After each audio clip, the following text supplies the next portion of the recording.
Hello my dear friends, you're on the Military Summary channel, and in this video we're going to discuss the most important events that have taken place since the beginning of 2026. We have lots of very interesting updates, so let's start. And as you may know, first hours and first days of 2026 were marked with massive missile and drone strike that took place between Russia and Ukraine. Both the Russians and Ukrainians were attacking each other. The Russians are saying that just yesterday, on the 1st of January 2026, during the 4 at 11 p.m. of Moscow time, they managed to bring down more than 200 drones. Furthermore, we have a map. This map was published by pro-Ukrainian sources, and here we can see the approximate routes. As you can see, there were at least 3 waves of attacks. The first one was launched in the direction of Crimea, the second one in the southern part of Russia, and the third one was launched in the direction of the city of Moscow. Once again, Russians, according to information we have, managed to bring down more than 200 drones just between 4 and 11 p.m. But there were more drones. The sources are saying that there were more than 500 drones altogether since the end of 2025. At the same time, we continue receiving reports that Ukraine continued attacking Russian oil infrastructure, critical infrastructure, energy infrastructure. In this video, for example, we can see the consequences of Ukraine's attack. This is the Ilinsky oil refinery that was damaged by Ukrainians. At the same time, the Russians also launched massive drone attack through the territory of Ukraine during those days, but that wasn't something that's most likely everybody in the world expected. That was just an attack with hundreds of drones, and that's it. So this map was published on the 1st of January of 2026, and according to this map, we see that Russians were attacking the northwestern part of Ukraine and the southern part of Ukraine, so the Odessa region. So as you can see, the Russians were attacking the logistic roads and the regions of the main logistic of Ukraine. So the northwestern part, lots of let's say equipment, lots of support is coming exactly through this area from Poland, and of course the Odessa region, lots of supply and support go also from this direction. So the Russians were attacking, trying to probably reduce the logistic capabilities of Ukraine. Ukrainians reported that during those attacks they managed to bring down 205 drones. The Russians launched 205 drones, and Ukrainians managed to bring down just 176. So as you can see, those days were very difficult, and we have report that during the previous 24 hours there was another attack in the southern parts of Crimea, of Kherson region.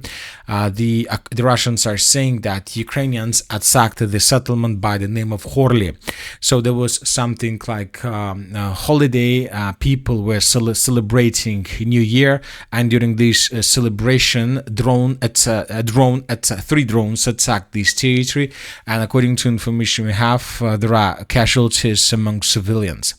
Furthermore, Ukrainians tried to attack the settlement of Volna from the Black Sea. This is a very important video because now we see that Ukrainians are using drones much more often in comparison with the previous days to attack the Crimea and the southern part of Russia from the Black Sea. So this is the video that was published during the previous 24 hours. This video shows attacks from Ukrainian side on the military infrastructure in the southern parts of this region.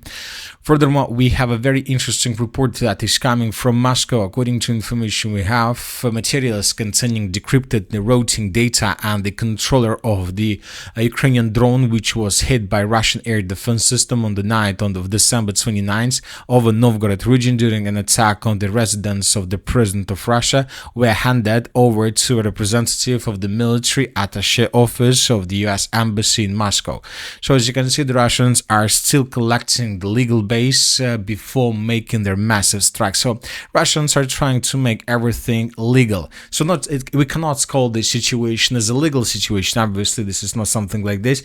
But as you can see, the Russians are not in a hurry. The Russians have already determined targets they are going to attack. The Russians have already done everything they need for this massive attack through the entire territory of Ukraine. But before doing this, first of all, they want to describe everything, to provide necessary updates, and basically they want that the European countries, the Western countries, the United States of America, to be 100% sure and to be under complete understanding of why the Russians are doing this and why the Russians are attacking Ukraine with drones and missiles. And this attack most likely is going to happen very, very soon. Now let's discuss the situation on the ground, and first let's talk about the Zaporozhye direction, where the Russians continue their offensive operation. During the previous, since the beginning, let's call it like this, since the beginning of 2026, lots of changes on the ground have been recorded. So these are the changes in the Zaporozhye direction, in the western Zaporozhye direction. This is the situation by the end of the December of 2025. This is the 1st of January, and this is the beginning of the 2nd of January. The Russians improved their positions around the settlement of Primorska. Furthermore, most of the mappers show the settlement of Primorska either in the control of Russian forces or in the gray zone. The Russians continue offensive. Furthermore, the Russians continue improving their positions around the settlement of Lukyanovska. And this is already the second settlement in this direction. The first one was the settlement of Stepnogorsk. Now the Russians, according to different sources, improve their positions around Lukyanovska. Now let's move further and let's discuss the situation in the Orekhov direction. During the previous 24 hours, we received a report that Russians, as a result of offensive operation, improved their positions on the territory of the settlement of Bilagoria. And based on the updates that were published by pro-Ukrainian sources, we believe that in coming days or in coming maybe even hours, the Minister of Defense of the Russian Federation will confirm this information. We have just this picture where we can see that Russian soldiers were recorded on the territory of the settlement without any video for now, but at the same time we had a report that pro-Ukrainian sources also confirmed additional progress on the ground from the Russian side in this region. As for the eastern Zaporozhye direction, after the ending of the battle for the settlement of Gulay-Polye, the Russians continued their offensive operation further in the western direction, and now the sources are saying that the battle for the settlement of Zaliznichne has begun. So these are the changes on the ground between the dates. This is the end of the 2025, this is the 1st of January, this is the 2nd of January. The Russians, as you can see, according to neutral mappers, improved their position significantly to the west and the southwest of the settlement of Gulay-Polye.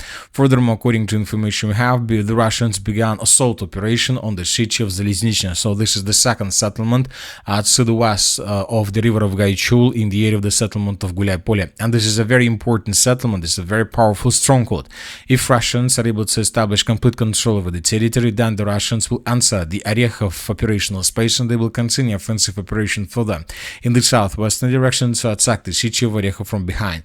And now, most likely, this is the reason why we start seeing and watching the activization of Russian forces around the settlement of Bilagoria. Most likely we should expect another Russian offensive operation, this time from the south and the northern direction, with the purpose to combine these two attacks together and then to move further in the direction of the city of Orekhov. As for the northern flank of the river of Gaichur, we haven't received anything since the end of 2025. Very difficult and complicated situation. Of course, we are waiting for additional updates about the situation around the settlement of Ternovate, but currently sometimes the weather doesn't allow to advance further in the western direction for Russians, and most likely the Ukrainians managed to partially stabilize the situation, so that is why we stopped receiving anything from this area. As for the Pokrovsk direction, during the previous 24 hours, according to different sources, the Russians and the Ukrainians began very heavy clashes for the settlement of Rodinskaya. So I'd like to remind you that the latest report we received from this area was that Russians answered the settlements of Belitskaya and Novodonbass.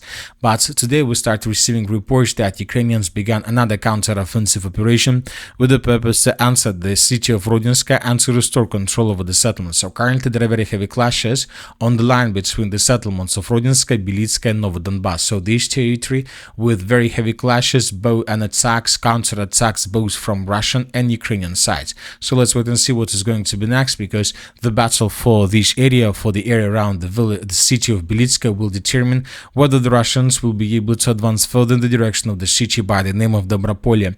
If Ukraine loses the city of Dobropolye, Russians will enter the Kharkiv region from the south, most likely within several months. Now let's discuss the situation in the area of Konstantinovka, where the Russians are about to finish the battle for the N20 and 32 road, the most important logistic line. I would like to remind you that during the previous days, the Russians managed to improve their logistic around the city of Pokrovsk, Mirnograd, and now the Russians are focused completely on improving their logistic possibilities and to finish,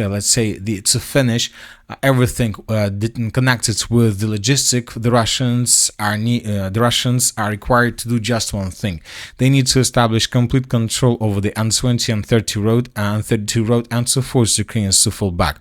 If Russians take under control the N20 and 32 roads, this will connect the cities of Pokrovsk, Mirnograd, Konstantinovka, Bakhmut, Chasiv Yar with the mainland. And to do this, the Russians need to establish complete control over this territory. And during the previous 24 hours, 48 hours since the beginning of 2026, lots of changes in this area have been recorded. So these are the changes. Yesterday, pro-Russian sources stated that Russians managed to improve their positions to the north of the Kliban-Bytska water reservoir. This morning, we had this video where we can see how 2 Russian soldiers answered this stronghold, and then Ukrainians attacked this territory with FPV drone. So this episode took place right exactly at this point. Based on this video, we have adjusted the map around this stronghold. So the Russians are about to finish the battle for this territory, and only then Russians will begin their major offensive operation in the direction of the city of Konstantinovka. So first everything to the bottom of this red line, and only then the Russians will continue. Furthermore, the sources reported that Russians also improved their positions and took under complete control the stronghold between the cities of Konstantinovka and Chasiv Yar. So this video was published also by pro-Ukrainian sources, and here we can see an FPV drone attack on the soldier of the armored force of the Russian Federation in this area. So this attack took place right exactly at this point. Based on this video, we came to the conclusion that this stronghold was also captured by the armored force of the Russian Federation. As for the Siversk-Slaviansk direction, during the previous 24 hours since the beginning of 2026, nothing special was recorded. The Russians continue bombing and attacking positions of the armored forces of Ukraine, trying to soften them. This is what the Russians are doing right now. They are using lots of artillery forces, they're using lots of FPV drone forces, and when the Russians soften the positions and the defense of the armored forces of Ukraine in this area, only then the Russians will continue their offensive operation. As of now, there are still lots of things to do, and sometimes, and not sometimes, but always, weather conditions don't allow the Russians to advance further. As for the city of Kupiansk, we had a report that most likely the Ukrainians were about to finish the battle for the city. During the previous 24 hours since the beginning of 2026, additional changes on the ground have been recorded. So these are the changes between the days. According to neutral mappers, the armored forces of Ukraine managed to improve their positions in the northeastern part of the city of Kupiansk. Furthermore, pro-Ukrainian sources are saying that they're about to finish the battle for the entire city, and the Ukrainians are saying that the Russians were defeated in the area of the city of Kupiansk, but pro-Ukrainian sources are saying that the Russians are not going to give up. The Russians are regrouping right now. The Russians are bringing additional reinforcements and reserves, and this means that the battle for the city of Kupiansk will continue, and this is going to be the 5th battle. For the past 24 hours, Kupiansk has been under massive airstrike by the Russian armored forces. I don't remember such strong activity of the Russian armored forces on the front in a year. So that was stated by different pro-Western sources. Furthermore, the Russians during the previous 24 hours since the beginning of 2026 have managed to improve their position significantly in the area of the city of Sumy. So these are the changes on the ground between the last 2 dates. So this is, for example, the situation by the end of the 30th of December. The Russians managed to improve their positions in the area of Andreevka by the end of the year. By the end of the 1st of January, the Russians improved their positions, and the Russians approached the settlement of Mala Karchakovka. We believe that in coming days the clashes for the line Mala Karchakovka and Krapivnishna will take place. The Russians will try to establish complete control over the territory, and this will allow the Russians to enter the Sumy forest, and then through the Sumy forest the Russians will continue advancing further in the southern direction until they get the city of Sumy itself. Furthermore, the Russians, according to different mappers, managed to improve their positions, let's say to the east of the city of Sumy. We are talking about this huge forest. This huge forest was taken by Russians according to different mappers. So as you can see, despite some problems in the area of the city of Kupiansk, the Russians continue their offensive operation in the area of the city of Sumy, and most likely they will continue doing this. And that's it for today. Military Summary channel reminds we condemn any violence in the world. Thank you for watching. Subscribe to my channel, put your likes, join my Patreon, and have a good day. Bye bye.